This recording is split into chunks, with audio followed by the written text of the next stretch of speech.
अस्सलाम वालेकुम दोस्तों, उम्मीद करता हूँ सब खैरियत से होंगे। आज की वीडियो में हम ये सीखेंगे कि अपने एक डॉक्यूमेंट्स में एक चीज़ को फाइंड किस तरह करेंगे, एक वर्ड को कि मसलन मेरे डॉक्यूमेंट में ये वाला वर्ड जो है ये कितने मरतबा आया है, और एक वर्ड को किस तरह रिप्लेस करेंगे। मसलन मैंने पूरे डॉक्यूमेंट्स में ये सर्च किया कि मेरे पूरे डॉक्यूमेंट्स में लुक वर्ड कितने मरतबा आया है, तो उन्होंने मुझे बताया कि ये 25 मरतबा आया है। तो मैं उसको कहूँगा कि उनको रिप्लेस करो सी पर, SEEE पर। तो उसको किस तरह रिप्लेस करेंगे, इसी तरह डॉक्यूमेंट्स को सेलेक्ट किस तरह करेंगे। तो सबसे पहले अगर आपने प्रैक्टिस करना हो तो इस वाले पैराग्राफ के ज़रिए आप सारे प्रैक्टिस कर सकते हो। ये सर्च करोगे =RAND और ये छोटा ब्रैकेट, यहाँ पर 10 दबाएंगे। जितना मर्ज़ी आप डाल सकते हैं वो इतना आपका पैराग्राफ ये बड़ा होगा। यहाँ अगर आप 10 ना डालें तो ये छोटा पैराग्राफ होगा, सिर्फ ब्रैकेट डालें। और अगर आप यहाँ पर 100 डालेंगे तो ये पैराग्राफ बड़ा हो जाएगा। मसलन मैंने अब एंटर दबाया तो ये देखिए ये पैराग्राफ आ गया। अब ये वाले जो है कि फाइंड किस तरह करेंगे, रिप्लेस किस तरह करेंगे और सेलेक्ट किस तरह करेंगे। मसलन मैं पहले वाले को सेलेक्ट करता हूँ, फाइंड। अब यहाँ पर देखे मैं यहाँ पर सर्च कर रहा हूँ कि इस पूरे डॉक्यूमेंट में लुक कितने मरतबा आया है, LOK। ये देखे ये कह रहा है कि 23 मरतबा ये डॉक्यूमेंट्स में लुक आया है।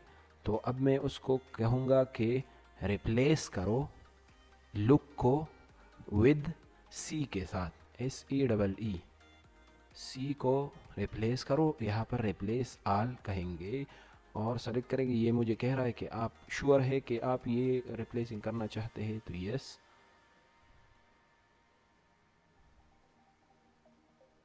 अब देखें डॉक्यूमेंट्स में यहाँ पर जो सी है इसी तरह और भी जगहों पर है।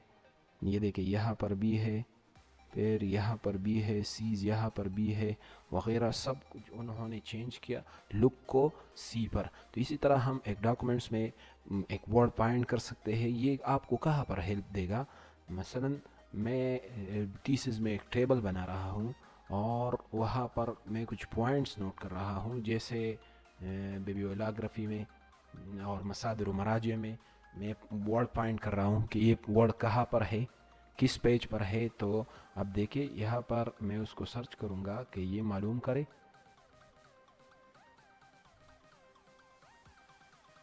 कि ये कहाँ पर है। तो मुझे ये बताएगा कि ये पेज नंबर 1 पर है। फिर इसी तरह उन सब के पेजेस बताएंगे कि ये कौन कौन से पेजेस पर आएंगे। इसी तरह आप वहाँ से उनका पेज नंबर भी नोट कर सकते हैं। और सेलेक्ट किस तरह करेंगे, ये वाला फिर क्रॉस किया। और इसको सेलेक्ट किस तरह करेंगे, सेलेक्ट के 3 मेथड है। एक तो ऑब्जेक्ट सेलेक्ट करना, जो कि यहाँ पर अगर आपने पिक्चर ऐड की है तो उसको भी सेलेक्ट कर सकते हैं, और अगर दूसरी चीज़ है उसको सेलेक्ट करना चाहते हैं तो सेलेक्ट कर सकते हैं। इसी तरह सेलेक्ट आल किस तरह दबाएंगे, ये अगर आप यहाँ पर क्लिक करेंगे तो ये उन्होंने पूरे डॉक्यूमेंट्स को सेलेक्ट किया। अब इसका एक शॉर्टकट वे भी है Ctrl+A के साथ, क्योंकि मैंने आपको बताया है Ctrl+A मैंने दबाया तो ये पूरा डॉक्यूमेंट सेलेक्ट हो गया। इसी तरह सेलेक्ट सिमिलर वर्ड कि इनमें से कोई सिमिलर जो है, यानी मैंने इस वाले डॉक्यूमेंट में कर्सर लाया है और इसको सेलेक्ट करूँगा तो ये वाला सारा पूरा उन्होंने पेड़ सेलेक्ट किया। अब ये चौथा जो है कि सेलेक्ट फैन। फैन का मतलब क्या है कि इस डॉक्यूमेंट्स में कोई पिक्चर वगैरह, कोई ऐसा ऑब्जेक्ट है जो इस डॉक्यूमेंट्स के साथ मिलता नहीं हो तो उसको सेलेक्ट करें। तो इसमें मैंने ये दबाया तो उन्होंने कहा कि इसमें कोई सेलेक्ट शेप नहीं है, जैसे वी शेप है, ट्रायंगल है, रेक्टेंगल है वगैरह, ये शेप इसमें नहीं है। तो दोस्तों इस वीडियो में हमने फाइंड के बारे में सीखा, रिप्लेस के बारे में सीखा, सेलेक्ट के बारे में सीखा कि हम इनको किस तरह इस्तेमाल करेंगे, किस तरह एक वर्ड को फाइंड करेंगे, उसको दूसरे वर्ड पे किस तरह रिप्लेस करेंगे और उसको सेलेक्ट कैसे करेंगे, पूरे डॉक्यूमेंट्स को कैसे सेलेक्ट करेंगे। तो दोस्तों उम्मीद करता हूँ वीडियो पसंद आई होगी। अगर वीडियो पसंद आई है तो वीडियो को ज़रूर लाइक करें। मिलते हैं नेक्स्ट वीडियो में, तब तक के लिए अल्लाह हाफिज़।